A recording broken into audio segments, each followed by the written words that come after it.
On the school open day, Rachel noticed me walking down the hallway. She smiled for a moment and started to wave, but then quickly returned to a serious expression and lowered her hand.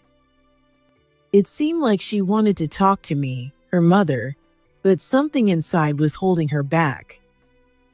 We used to be so close, going shopping together and laughing, but lately, Rachel had been shutting herself in her room and no longer showed me her smile. Still, I felt a little relieved knowing she seemed to be enjoying herself with her classmates at school. After the homeroom session ended and the students began leaving the classroom, I hurried over to her homeroom teacher. Although I only knew Rachel at home, I thought her teacher might have noticed changes in her behavior or feelings.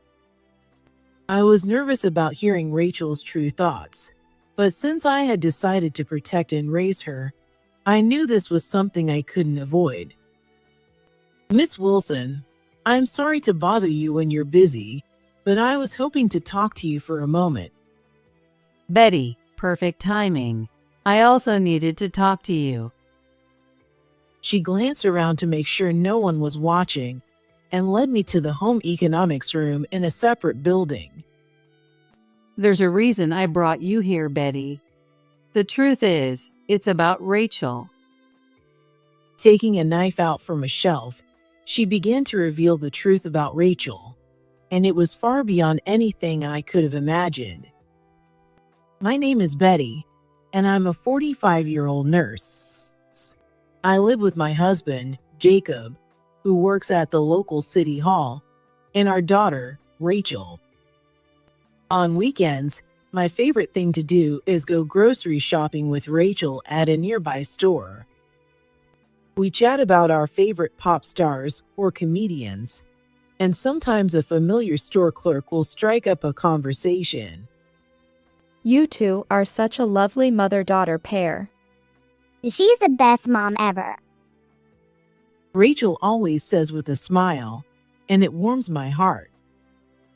In our neighborhood, people know us as a close mother-daughter duo, and I had always hoped this relationship would continue forever. The truth is, Rachel and I aren't biologically related. Jacob was married before, and Rachel is his child from his previous marriage. Even so, I've lived under the same roof with Rachel for about 10 years now, and I see her as my own daughter. When parents divorce, it's often said that it's rare for the father to gain custody of the children. However, Jacob managed to obtain custody of Rachel due to some unusual circumstances. Apparently, Rachel's biological mother had repeatedly yelled at her and even physically hurt her shortly after she was born. Although I don't know all the details, Rachel suffered greatly, both physically and emotionally. It wasn't until a concerned neighbor reported the situation to the authorities that the police and child services intervened, making Jacob, who had been prioritizing his work, finally realize Rachel's plight. When I first met Jacob, he often lamented how he had failed as a father. "It's my fault for focusing on work and leaving all the parenting to her." I met Jacob and Rachel when Jacob came to the hospital where I work as a patient.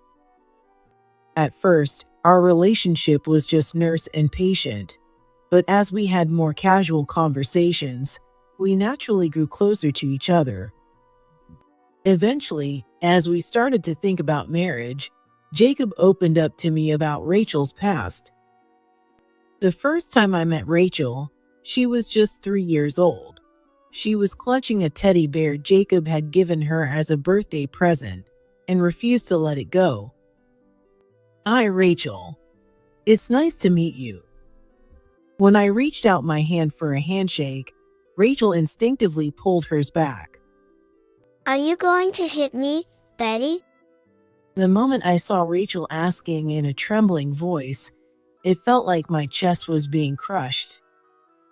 "No, of course not. You're a good girl, Rachel. I would never hit a good girl." Really? You won't hit me or throw water on me?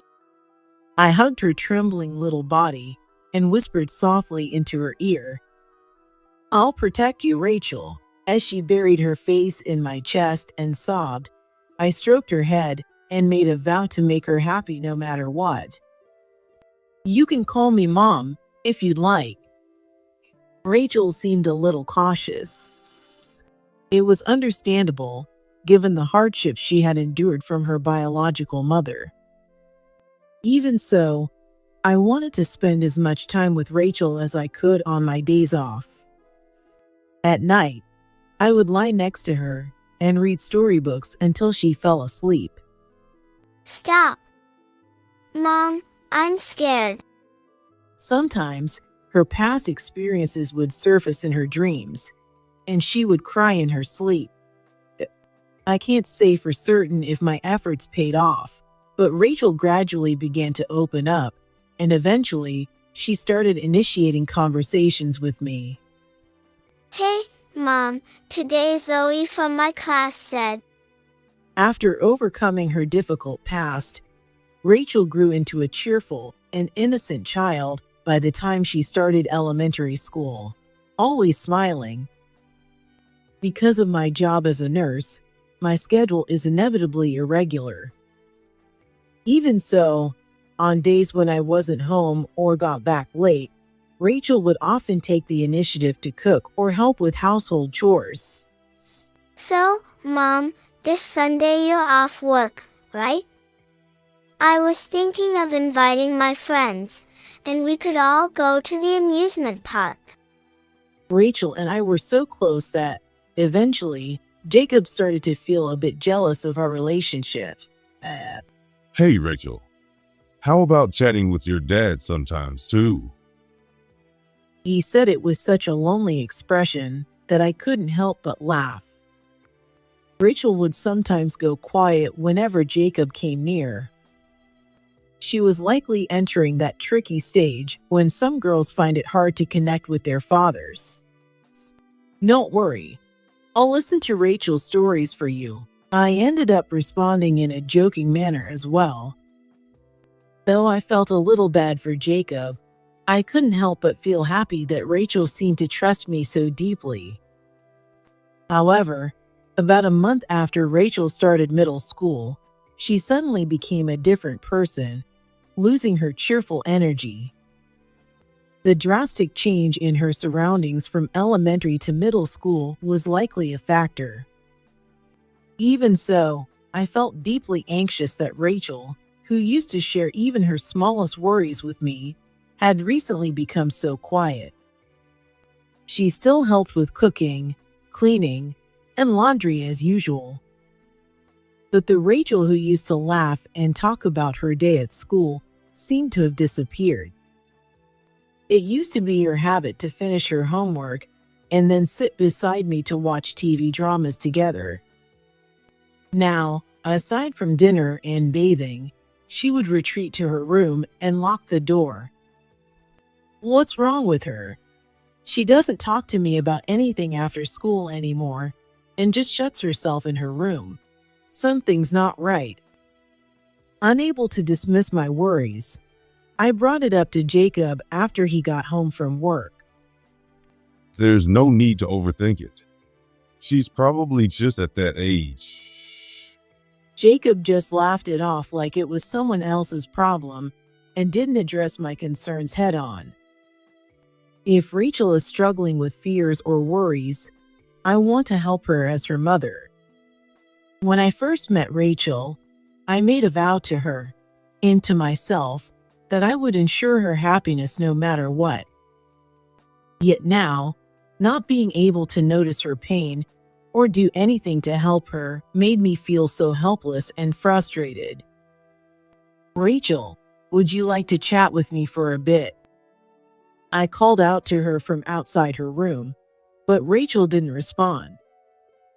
I tried making a cake, but I'm not sure if it turned out well. I've got tea too.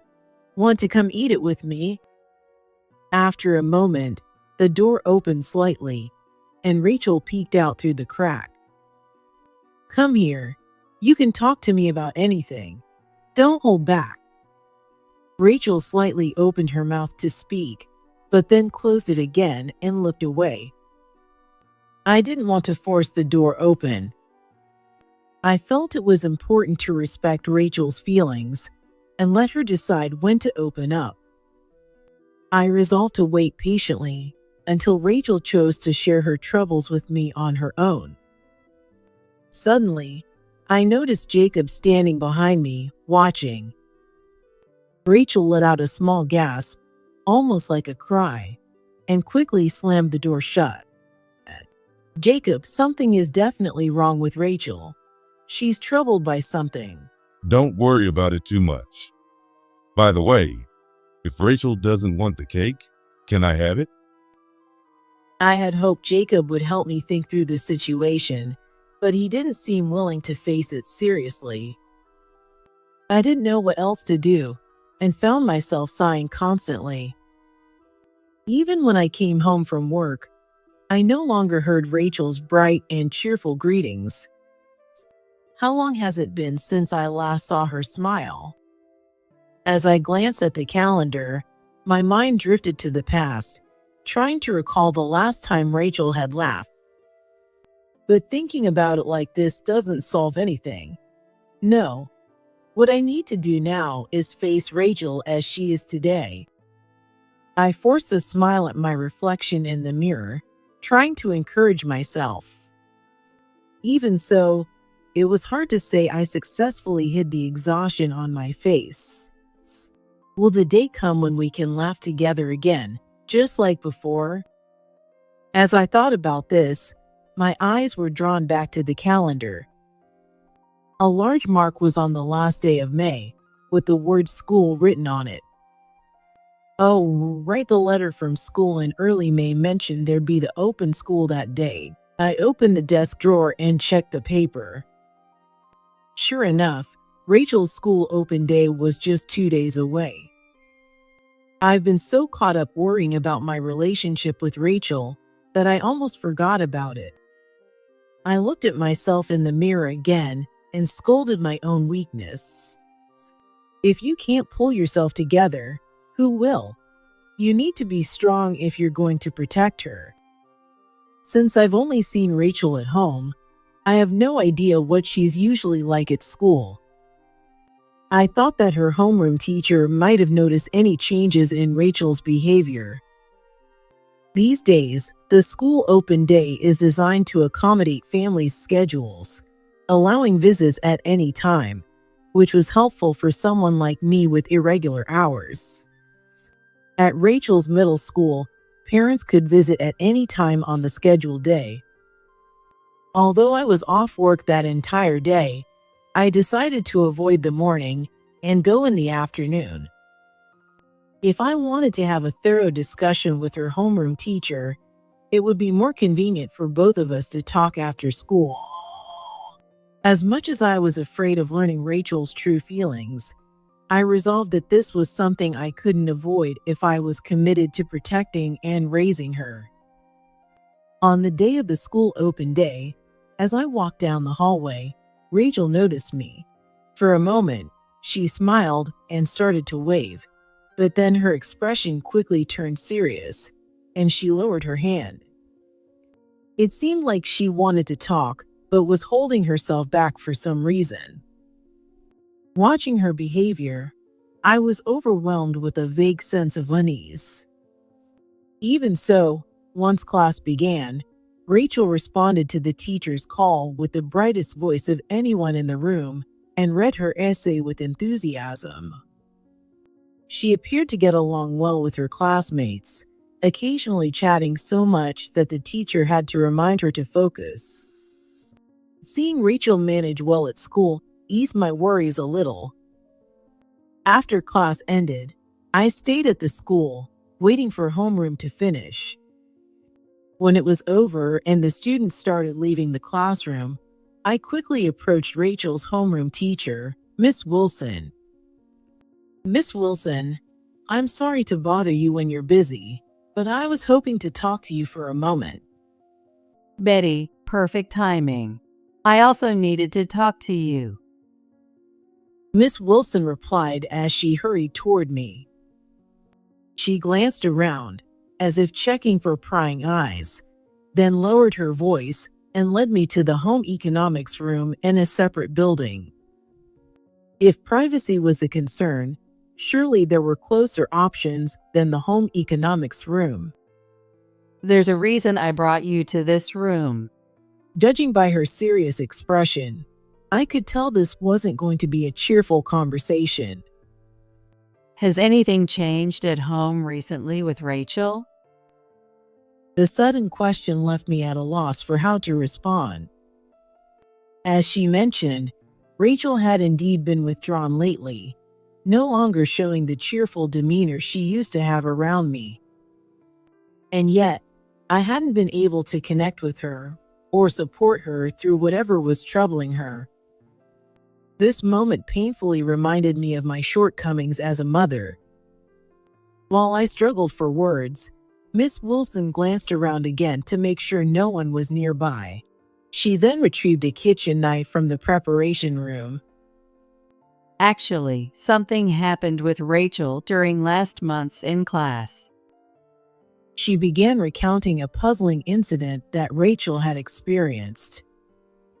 Toward the end of April, the students had a cooking class in their home economics period. As the home economics teacher, Miss Wilson had pre-selected the ingredients to be used, but allowed the students to decide on the dishes they wanted to make. At first, everyone started cooking happily, but after a while, concerned voices from one group's cooking station could be heard. When she went over, she found Rachel crouched on the floor, looking distressed and overwhelmed. This was particularly shocking to Miss Wilson, as Rachel had always been a bright, outgoing student, often the one making everyone laugh in class. When she asked the students in the group what had happened, they explained that Rachel had been happily preparing the food at first, but the moment one of the students picked up a knife, Rachel suddenly started trembling. Do you think Rachel might have had a traumatic experience involving knives? Miss Wilson asked cautiously, choosing her words carefully. Hearing this, only one possibility came to mind. I remembered Jacob telling me that before I met Rachel, she had suffered severe mistreatment from her biological mother. Apparently, there were times when her mother would point a knife at Rachel and hurl cruel words at her. Even so, since Rachel had been with me, she had never shown fear around knives. On the contrary, she had often helped with cooking in my place when I was busy with work, even using knives when necessary. I've heard about her past with her biological mother, but for the past several years, she hasn't shown any fear like that. I explained everything openly, from Rachel's relationship with her mother to how our blended family had been living since Jacob and I were married. No matter how much I thought about it, I couldn't figure out why Rachel had suddenly developed a fear of knives. This might not be my place to intrude on a family's privacy, but Miss Wilson carefully chose her words, glancing around even more nervously than before. That's okay. Please tell me anything. At this point, understanding Rachel's emotional struggles was far more important than concerns about privacy. it might be a good idea to be cautious around Jacob. She spoke with a serious expression. What do you mean by being cautious around Jacob? I was confused to hear Jacob's name brought up so suddenly.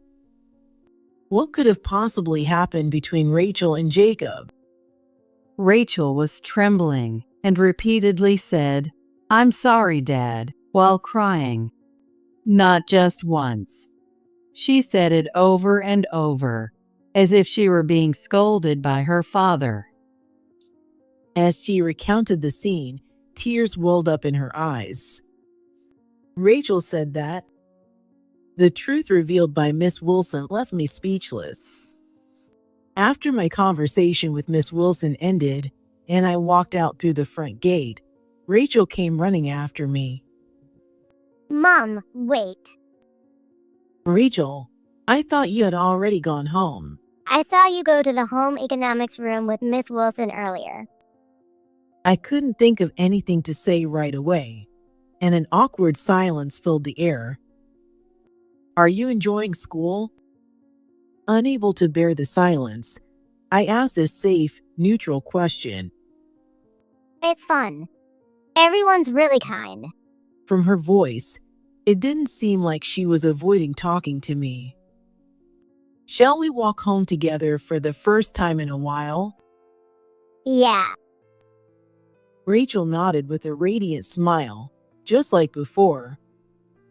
On the way, we stopped by our usual grocery store to buy ingredients for dinner. Will you help me make dinner tonight?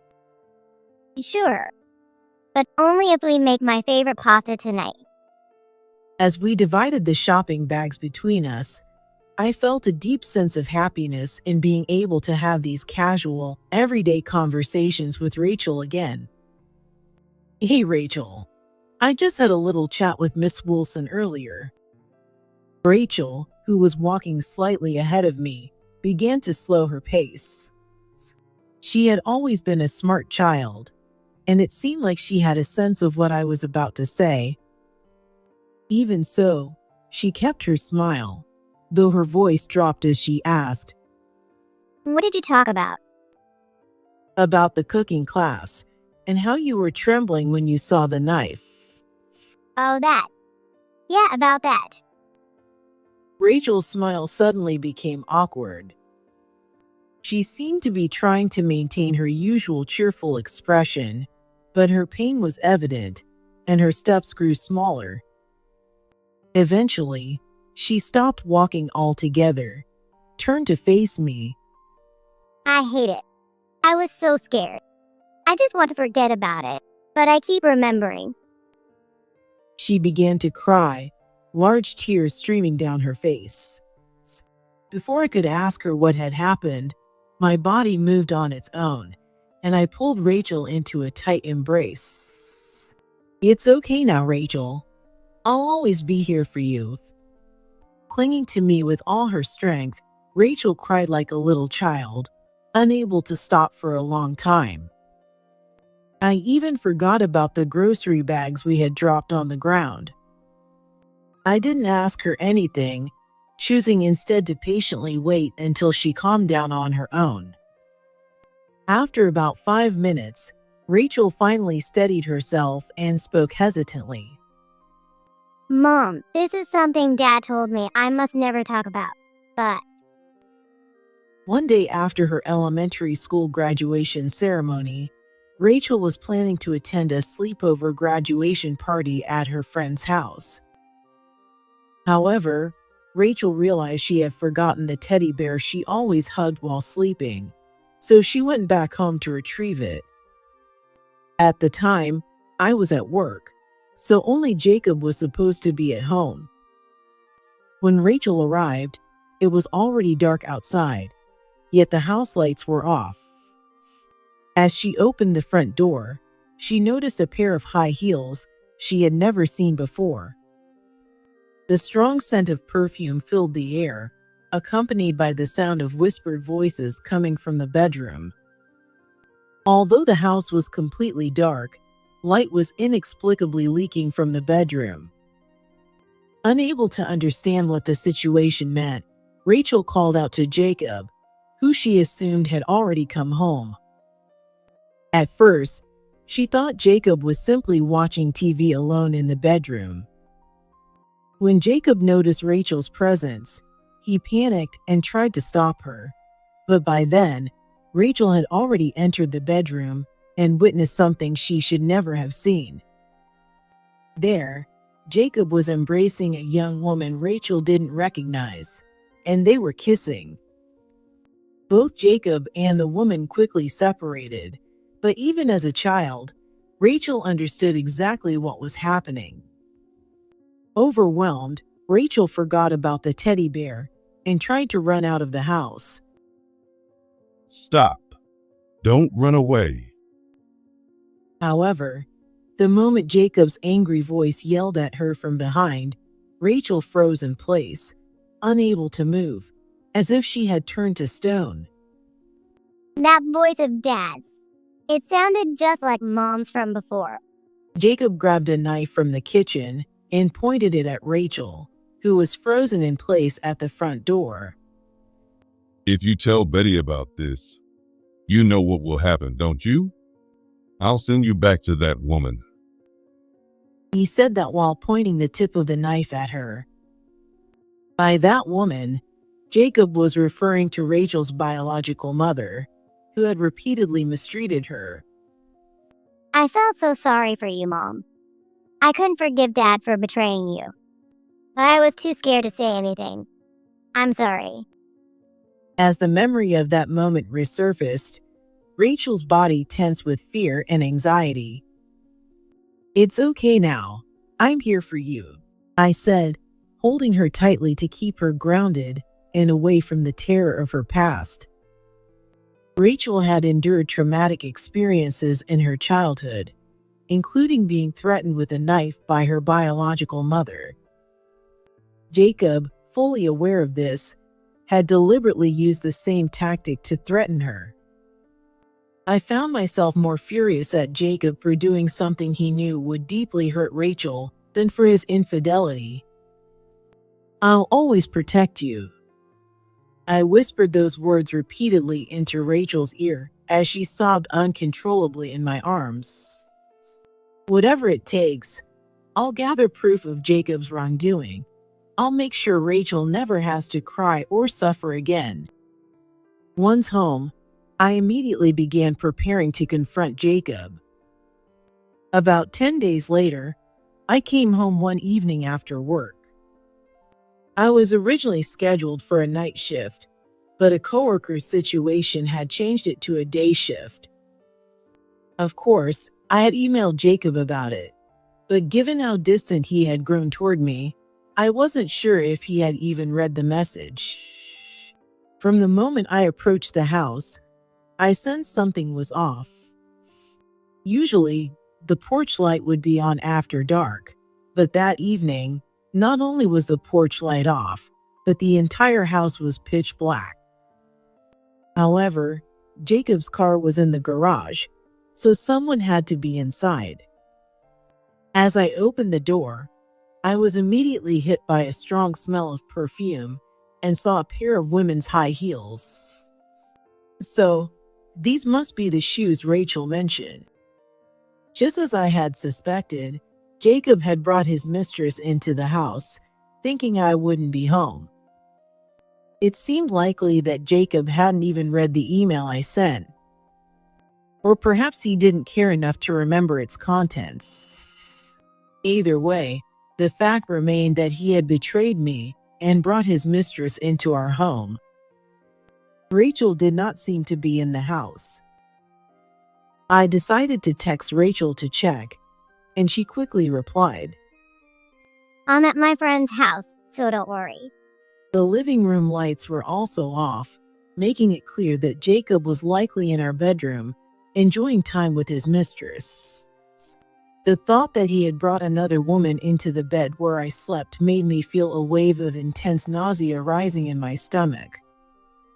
Still, for Rachel's sake, I fought against the nausea and quietly made my way toward the bedroom. "Who's there?" I flung open the bedroom door, and under the dim light, I saw a naked man and woman in an embrace. What are you doing here? I thought you were working. The mistress, frightened, covered herself with the sheets, while Jacob glared at me with a terrifying expression. "I worked the day shift today. My night shift was rescheduled due to my coworker's schedule." That's sneaky. You didn't tell me. "I emailed you. Looks like you didn't bother to read it. But honestly, accusing me of being sneaky while you're bringing your mistress into our bedroom when I'm not home?" Jacob's misplaced anger left me speechless for a moment. I reached into my bag, pulled out a completed divorce agreement, and thrust it in front of him. I wasn't sure when to bring this up, but now seems like the perfect time. I want a divorce. A divorce? Don't you think that's a bit extreme? Your wrongdoing doesn't stop there. To make matters worse, you treated your own daughter, Rachel, so horribly. That's something I find even more unforgivable than your affair. That's a misunderstanding. I don't know what Rachel told you, but I was just being a little strict out of love. You're blowing this out of proportion. As I prepared for the divorce, I played my ultimate trump card. I didn't tell you, but I've installed surveillance cameras throughout this house. That's an invasion of privacy. Even between a married couple, there are limits to what's acceptable. This is my house too. What's wrong with installing security cameras in my own home? When I counted, Jacob couldn't respond. He just pouted and fell silent. Also, I will be taking custody of Rachel. There's no way I can leave her with someone like you. Don't be ridiculous. She's my daughter. You're not even related to her by blood. The court will never allow it. Then let's settle this in court. I have surveillance footage. Modern cameras are amazing, you know. The video is crystal clear. And the audio is perfectly recorded too. Jacob still looked dissatisfied, but he had no logical argument to counter and slumped in defeat. Eventually, our divorce was finalized, and I was awarded full custody of Rachel. Despite Jacob's resistance to giving up custody, the surveillance footage not only captured evidence of his infidelity, but also numerous instances of him threatening Rachel. Even after I installed the cameras, Jacob had apparently continued his harsh behavior toward Rachel regularly. Since Rachel's testimony aligned perfectly with the video evidence, Jacob's desperate excuses were dismissed entirely. I couldn't understand Jacob's motives. Why didn't he want to let go of Rachel? Without me or Rachel, he could have just lived happily with his mistress. To my surprise, it turned out that the mistress was a co-worker of Jacob's at the local city office. The incident became widely known in the community, undoubtedly reaching their workplace. It was likely that both of them would lose their jobs over this. I was able to claim compensation from both Jacob and his mistress, and Jacob's repeated threats toward Rachel also led to police involvement. After officially adopting Rachel, I moved into a new home. Compared to our previous house, it's certainly not spacious, but it's more than enough for the two of us to live comfortably. And best of all, it's only a few minutes walk from my parents' house. As a nurse, my irregular work hours made the support of my parents invaluable. They had known Rachel since she was little and treated her as if she were their own granddaughter, showering her with love and care. Right after Jacob and I got divorced, Rachel, trying not to cause me any trouble, forced a strained smile and said, I can live in a foster home if that's easier. "If you keep making such a fake smile, you'll ruin your cute face." I pulled Rachel into a tight hug. Kids shouldn't be worrying about their parents. Remember our promise? I told you I'd protect you. But if I stay with you, won't I just make you unhappy? My happiness is for me to decide. If you're happy, that's my happiness. You might not understand that yet, but you will someday. I gave her a playful smile and gently tapped her nose with my finger. Oh, come on. Stop treating me like a kid. Rachel said, finally showing me her carefree, innocent smile again. There it is. That's the face I've been wanting to see. Your real smile, Rachel. From now on, let's be happy together. Just the two of us. I don't want to ever leave you. I'll never let you go, Mom. With that, Rachel hugged me back with all her strength. On nights when I don't have work, Rachel and I cook dinner together. Watching her cheerful face as she cuts vegetables with a big smile, I sometimes find myself stopping to think. I want to make her happy, maybe this feeling. This is what people call love. Mom, you're spacing out again. Being scolded by Rachel, I suddenly felt embarrassed for letting my mind wander with unnecessary thoughts.